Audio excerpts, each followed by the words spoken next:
Bonjour et bienvenue dans Faut pas croire. Toutes les grandeurs de ce monde ne valent pas un bon ami, disait Voltaire. Et pourtant, au Japon, un ami, ça a un prix. Pour 150 francs, vous pouvez en louer un pendant quelques heures pour aller au cinéma ou partager un bon repas. Alors, est-ce une curiosité nippone ou un symptôme de nos sociétés en perte de lien? Regardez ce reportage de Maria Nicolier et Patrick Léger, on en parle juste après.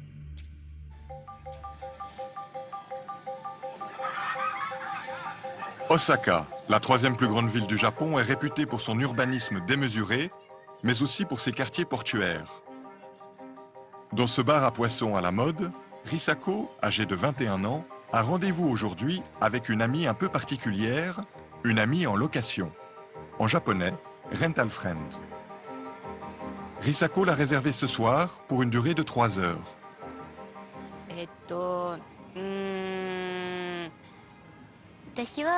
moi, quand j'étais lycéenne, dans les relations humaines, j'ai eu beaucoup de querelles. J'étais souvent blessée.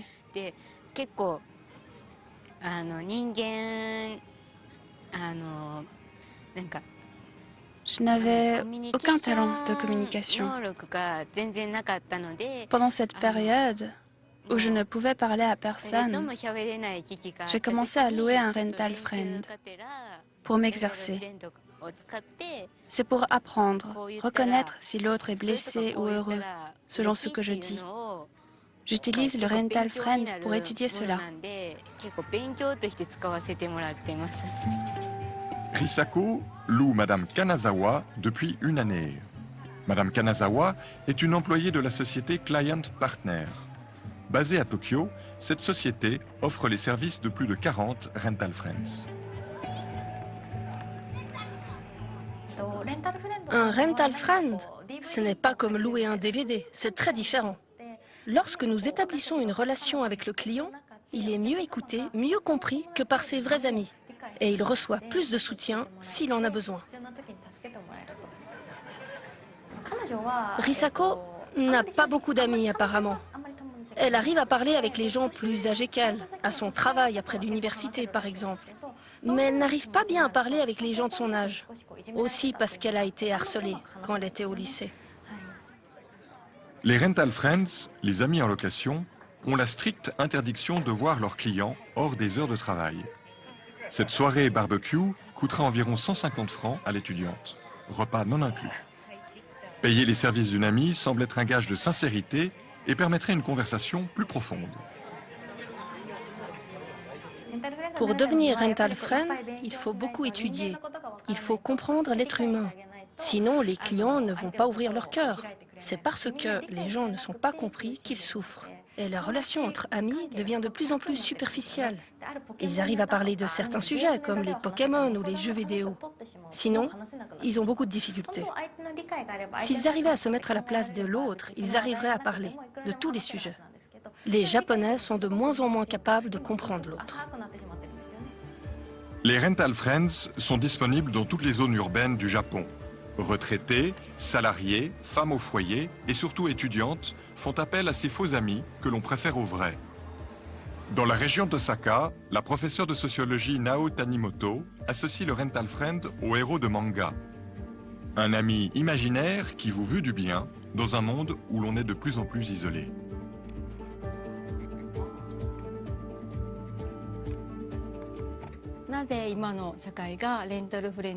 Je pense que la société actuelle a besoin de rental friend pour deux raisons. La première, c'est que le fait d'être seul, de faire des activités seul est vu comme anormal. On est mal vu. C'est une société dans laquelle il est difficile de faire des activités seul. La deuxième raison, c'est le progrès des réseaux sociaux. C'est devenu une société dans laquelle on crâne en montrant que l'on fait des activités avec des amis.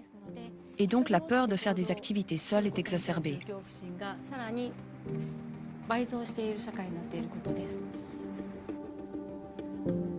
Le concept d'amis en location est né au Japon, pays où l'on loue depuis plus de 1000 ans des dames de compagnie. Ce sont des geishas, ou comme ici, des apprentis geishas appelés maiko. On paye cher pour s'entretenir avec ces femmes belles et cultivées. Je ne pense pas que l'on puisse appeler les rental friends des geishas. Chez les geishas, la sexualité est importante. La relation sexuelle peut avoir un rôle important, même si elle n'a pas effectivement lieu. Il faut qu'il y ait l'espoir qu'elle pourrait avoir lieu dans l'avenir. Dans le cas des rental friends, ce n'est pas une nécessité. Les amis en location ne sont pas toujours des femmes séduisantes. À Tokyo, une société d'hommes d'âge mûr, en location, a été créée par un professeur d'université, Takanobu Nishimoto. Et le succès est au rendez-vous. Il y a peut-être un sentiment de sécurité. Un jeune, il peut avoir une attitude dérangeante, perverse. Il y a de la séduction. Ce n'est pas le cas avec les hommes plus âgés. Les clientes se sentent en sécurité. Oui, moi je suis jeune, mais c'est ma femme qui me dit que je suis un vieux monsieur. Les hommes d'âge mûr en location, pour la plupart, ont comme clientes des femmes âgées entre 25 et 50 ans. Cette étudiante, qui veut rester anonyme, s'est fait quitter dernièrement. C'est parce qu'il n'y a pas de nouvelles personnes séduisantes qui se présentent à toi, non? Il faudrait tout simplement attendre alors. Mais même s'il y en avait, je comparerais. Qu'est-ce qu'il avait de si bien, ton ex? Les gens parlent plus franchement à un homme âgé qu'on loue. Ce n'est pas superficiel. Il y a une vraie distance dans la relation, donc on peut être sincère. Il y a même des gens qui pleurent des vraies larmes de crocodile. Plus de 80 hommes d'âge mûr sont proposés en ligne, triés par région. Ils sont tous bénévoles. Le client paye la modique somme de 8 francs l'heure pour les défraiements. Takahiro Tsumura est un agent immobilier âgé seulement de 32 ans. Parmi les hommes en location, je suis sans doute le plus jeune. C'est M. Nishimoto qui établit les règles. Et c'est à partir de 33 ans que l'on peut être un homme d'âge mûr en location. Mais même plus jeune, si on a l'air un peu plus âgé ou si on a l'air d'un homme mûr, c'est OK. Entre deux rendez-vous de travail, M. Tsumura offre aux femmes tokyoïtes des services multiples. Un déménagement, vider les poubelles, une escorte lors d'un trajet en métro, et plus encore. Il y a vraiment toutes sortes de services. Une cliente étudiante demande que j'assiste à un séminaire à sa place. Une autre cliente veut que je fasse semblant de la draguer. Une autre de l'accompagner à un concert live. Une fois, une cliente a assisté à une réunion de travail à l'extérieur qui s'est prolongée. Son supérieur s'est posé des questions. J'ai dû faire semblant d'être à cette réunion pour confirmer le retard. Je fais un peu un travail d'espion. Les rental friends masculins aiment se mettre au service de ces dames. Et c'est essentiel pour le professeur Nishimoto. Il a créé ce concept pour valoriser les hommes japonais d'âge mûr. Les hommes d'âge mûr du Japon ne sont pas aimés.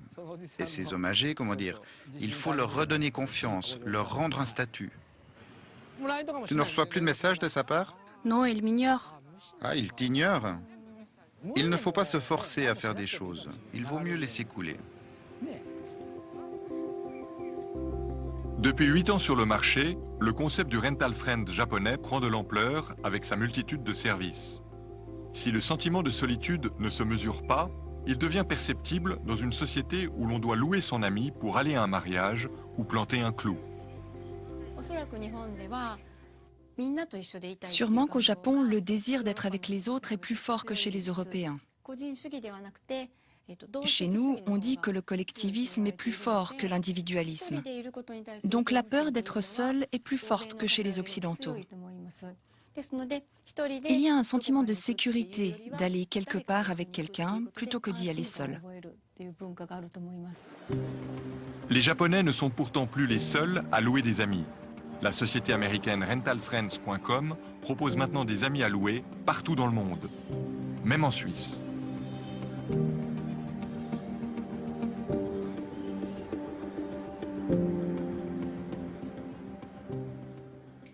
Bonjour Bertrand Kieffer. Bonjour. Vous êtes médecin, éthicien, rédacteur en chef de la revue médicale suisse. J'aimerais savoir ce que vous a inspiré ce reportage.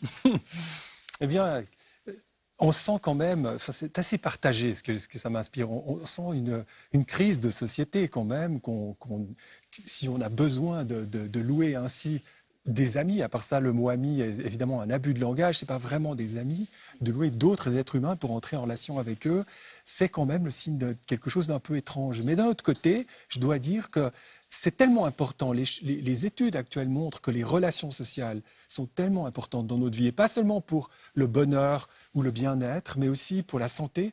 C'est tout aussi important que de faire du sport ou ne pas devenir obèse. La solitude est vraiment toxique, que je trouve bien qu'il y ait toute forme de nouveaux types de relations qui soient possibles et qui se développent. Donc à la fois, je trouve que c'est un peu le signe d'une crise et en même temps quelque chose qui vit aussi, et ça montre que les Japonais essaient de trouver des solutions. On reviendra à ces études que vous mentionnez parce que vous avez écrit un article récemment là-dessus. C'est aussi à ce titre-là qu'on vous a invité. Alors, on l'a entendu dans le reportage, hein, en Suisse, il y a aussi un site Rental Friend. On a essayé d'entrer en contact avec certaines de ces personnes qui se mettent en location. Il se trouve qu'encore aucune n'a eu de demande. Donc, on voit qu'il n'y a pas vraiment de clients pour ça en Suisse. En tout cas, peut-être parce que ce n'est pas assez connu. Mais est-ce que ça vous surprend ou est-ce que vraiment c'est le signe d'une société un peu particulière au Japon? Oui, au Japon. Mais je pense qu'ils ont moins de tabous par rapport à une certaine marchandisation de ça. Mais c'est marrant, mais cette marchandisation me choque peu parce que, encore une fois, c'est tellement important. Le seul problème, c'est que c'est de nouveau les gens qui ont de l'argent qui peuvent essayer de sortir du trou de la solitude et comme l'a décrit par exemple la première personne là, commencer à réapprendre ou à apprendre quel type de réaction on suscite chez les autres. Cette espèce de pédagogie, c'est pas tout à fait de la thérapeutique, c'est pas comme le médecin dont on sait d'ailleurs, le médecin, que quand il écoute les patients, simplement l'écoute de qualité thérapeutique, soigne. Mais là, c'est aussi que la personne puisse apprendre, réapprendre un petit peu les gestes du lien social, les paroles, quels effets ça fait sur l'autre, dans une certaine liberté. Alors ensuite, je pense qu'on a davantage de tabous là-dessus. Et peut-être, alors, c'est suggéré aussi dans le reportage que la tradition des geishas, qui sont des prostituées, mais dont l'éducation et le discours sont très importants, peut-être que ça facilite ça chez eux. Bonjour Barbara Bianchi. Bonjour. Alors vous ne louez pas des amis, mais vous êtes directrice d'une association qui s'appelle Lecture et Compagnie et qui propose du temps à partager avec des bénévoles pour des promenades, de la lecture, jouer à des jeux de société, etc. Donc vous proposez des personnes qui vont passer du temps avec d'autres. Quel est l'objectif en fait avec cette association ? Alors en fait, moi quand j'ai créé cette association en 96, c'était pour développer le concept qui consiste à pallier la solitude auprès de toutes ces personnes, qu'elles soient malades, qu'elles soient âgées, qu'elles soient jeunes, handicapées. Il y a vraiment tout, si vous voulez, le dénominateur commun, c'est la solitude. Pallier la solitude et en même temps faire quelque chose d'intellectuel pour que les ménages, le cerveau soient toujours en activité. C'est ça le concept de l'association. Alors, je ne sais pas ce que je peux penser du reportage que j'ai vu. J'ai trouvé ça très intéressant d'ailleurs. Est-ce que c'est mal de payer quelqu'un ? Moi, je crois que c'est pas mal non plus. Je crois que c'est pas mal parce que ça permet aussi ça permet une relation humaine que ce genre de personnes n'arrivent pas à avoir autrement, peut-être. Mais d'ailleurs, votre association, enfin le bénévolat des personnes qui se proposent, c'est pas tout à fait gratuit, c'est-à-dire qu'ils sont défrayés et puis vous prenez aussi une petite somme pour l'organisation. Donc les personnes qui ont recours à votre association, elles payent. Pourquoi ? Alors elles payent selon leurs moyens. Parce que nous, on vous avait parlé de ceux qui ont les moyens ou pas. Effectivement, nous, je ne voulais pas faire une association qui n'apporte un bien-être que à des personnes qui ont les moyens. Donc en fait, on a plusieurs tarifs et les gens qui sont indigents ou qui n'ont pas assez de moyens, qui ne peuvent pas se payer vraiment ce service, ils vont payer beaucoup moins cher. C'est carrément. Mais si on a les moyens, ça coûte combien à peu près pour 1 heure ou 2 heures ? C'est 2 heures. C'est toujours 2 heures. Ce sont des prestations de 2 heures. On va chez les gens, on va dans leur lieu de vie, qu'ils soient en EMS ou qu'ils soient à la maison, en hôpitaux, en clinique, dans les foyers handicap. Et les gens vont payer 50 francs les 2 heures, donc c'est par prestation de 2 heures, plus un défraiement qu'on va rendre au lecteur qui est bénévole de 6 francs, c'est-à-dire un TPG aller-retour. D'accord. Voilà. Par contre, les gens qui n'ont pas les moyens ne vont payer que 10 francs.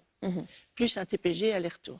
Donc ça permet quand même voilà, il y a une grosse différence entre les uns et les autres. Après, on peut encore faire des tarifs autres, mais disons que ceux-là, c'est les deux principaux. Bertrand Kieffer, le fait qu'il y ait transactions financières, là, c'est dans le cas de cette association, mais là, dans le reportage qu'on a vu au Japon, le fait de payer quelqu'un pour passer du temps avec lui, est-ce qu'on peut parler d'amis? Vous disiez au début, il y a un abus de langage, mais finalement, qu'est-ce qui définit l'ami? Oui, non, l'ami, c'est autre chose. C'est quand même quelqu'un avec qui on a une relation dans la durée, avec certaines exigences de la relation et qui apporte d'autres choses. Mais je pense que ce qui est vraiment intéressant chez les humains, c'est qu'on a besoin de toutes sortes de relations, d'amis plus ou moins intimes, plus ou moins proches, y compris de relations comme ça, un peu plus distantes.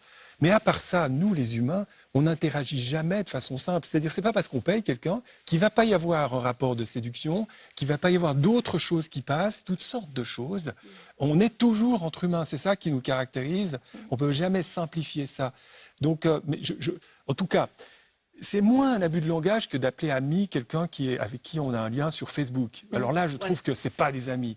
Là, on loue pas un ami, on loue une relation humaine, mais une relation humaine, c'est pas rien. C'est pas un objet, c'est vrai. C'est quelqu'un qui va s'impliquer, mais même, à part ça, même une prostituée s'implique. Elle essaie pas trop, mais il y a toujours une relation humaine. Toujours une relation plus ou moins empathique, d'échange d'émotions. C'est ce qui compte d'ailleurs beaucoup chez les personnes seules, c'est d'avoir des émotions, de comprendre comment se passent les émotions. Beaucoup se passe là-dedans. Donc, je pense qu'on paye, mais que ça va bien au-delà de juste ce qu'on paye. Bon. D'ailleurs, si je peux me permettre, allez-y.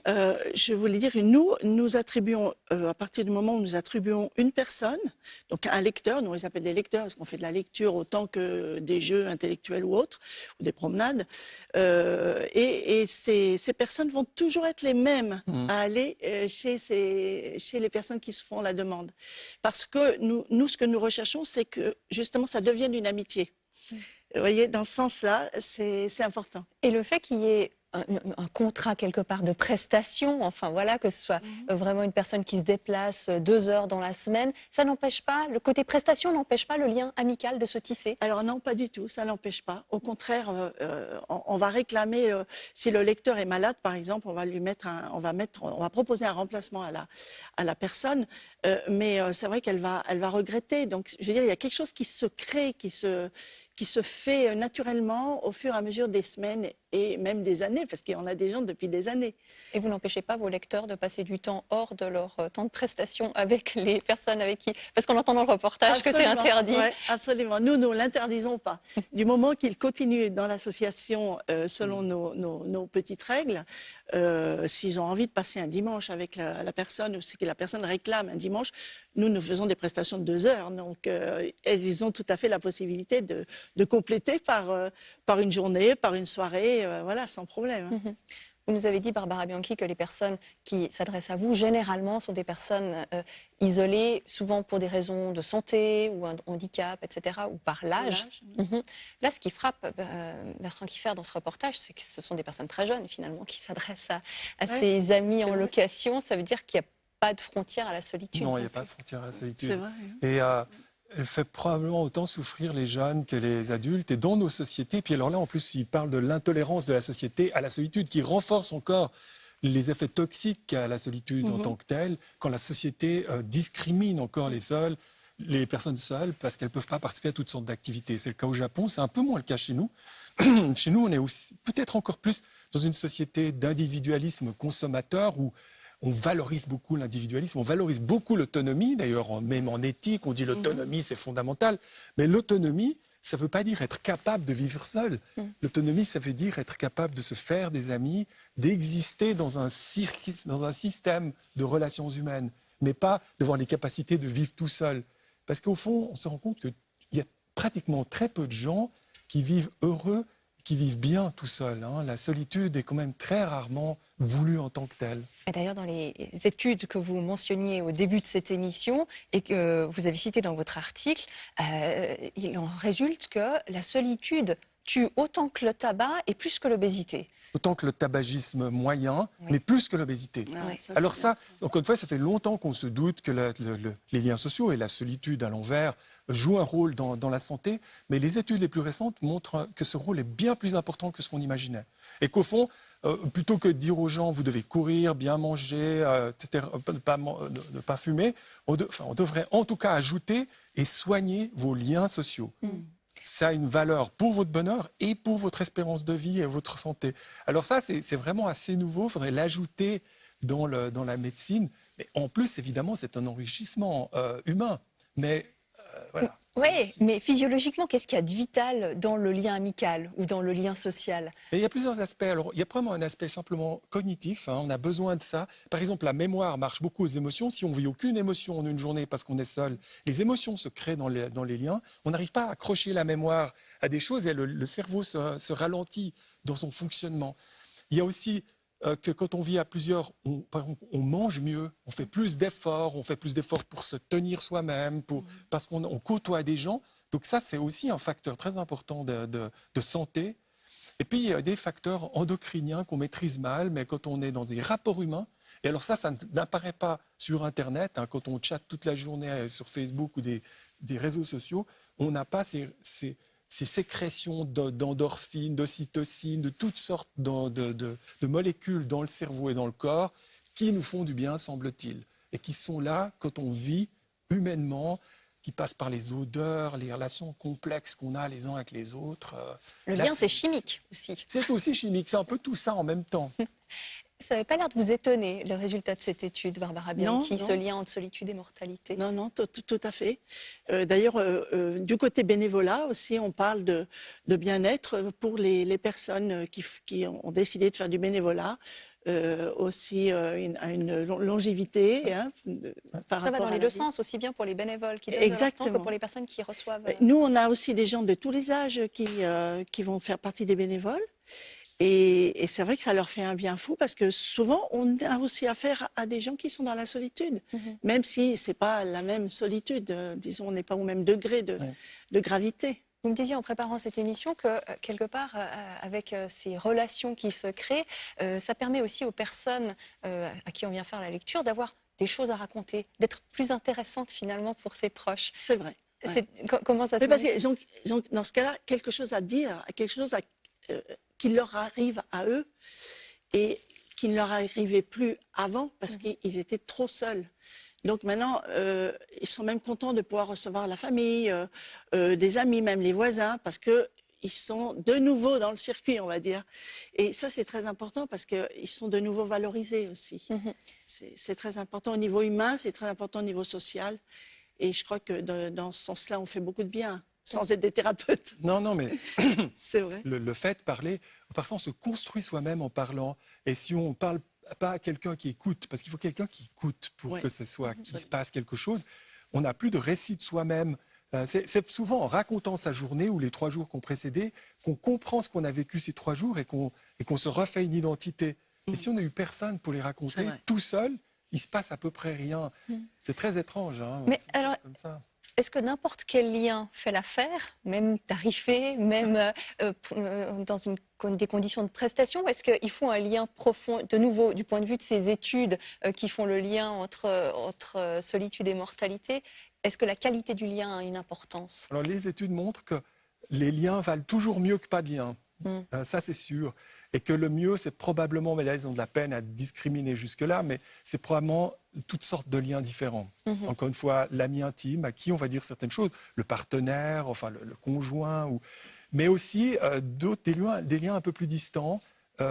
Et puis, ce rôle vraiment ne semble pas pouvoir être joué par les réseaux sociaux. Ça, c'est aussi l'autre chose qui apparaît dans les études, c'est que les gens qui ont énormément d'amis sur les réseaux sociaux, de liens, ça n'apporte pas grand-chose au plan humain. Sauf si ces liens-là permettent des liens charnels, humains, enfin des liens réels.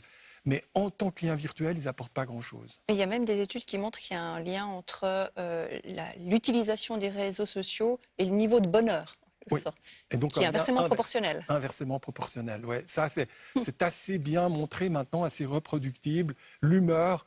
Et si on demande à des gens qui sont assez accros, par exemple, aux liens sociaux, d'arrêter les liens, ils se portent mieux.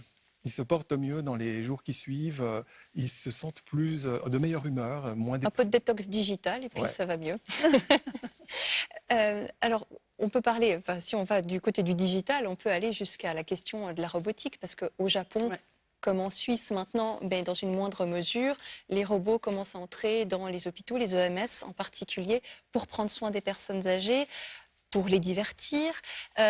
Est-ce que des robots qui ont une capacité d'intelligence émotionnelle, aussi d'empathie, est-ce qu'ils peuvent effectivement remplacer des amis ou des liens et puis pallier ce manque de liens sociaux qu'ont certaines personnes? Alors moi, je pense que l'intelligence artificielle, on n'est qu'au début, elle va aller très loin. Mais il y a une chose qu'elle ne pourra pas faire, c'est être des face-à-face pour nous. Parce que le face-à-face suppose l'empathie, suppose de comprendre ce que vit l'autre, et donc suppose d'être soi-même fragile et soi-même mortel. Parce que ce qu'il y a derrière tous nos liens, c'est aussi cette peur de la mort, cette construction autour de nos fragilités, de nos vulnérabilités. Et on la construit avec quelqu'un d'autre, parce que cette personne autre est aussi soumise aux fragilités et à une mortalité. Un robot immortel, il ne va pas comprendre ce que je vis, et je ne me dis pas qu'il comprend. Donc il n'y a pas une véritable empathie. Et je crois que c'est fondamental, ça. Ce n'est pas une question d'intelligence, c'est une question de destin commun, d'émotions communes liées à ça. Moi, je crois qu'une machine restera toujours une machine. Même si elle imite bien. Même si elle imite, oui. Même si elle est de plus en plus performante. Ouais. On emmagasine quand même des informations dans ces machines. Peut-être que je me trompe et que dans 200 ans, on dira le contraire et qu'on trouvera autre chose.